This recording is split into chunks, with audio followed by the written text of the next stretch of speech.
বন্ধুরা শুভ সকাল, সবাইকে শুভ সকাল।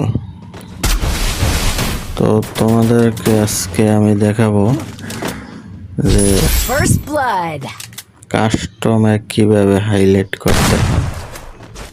আর কাস্টমে হাইলাইট করা অতটা সহজ না, বুঝতে পারছো? কতটা প্রো প্লেয়ার হলে কাস্টমে মানুষ হাইলাইট করে।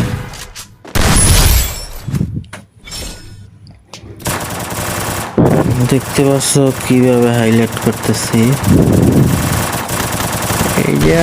এটা একবার নেট গেছিল, মানে তার জন্য।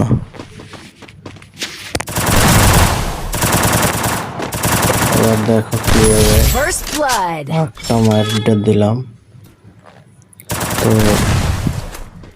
এই ফাইনাল মায়ের ভাই, দেখছো কিভাবে দিলাম শেয়ার।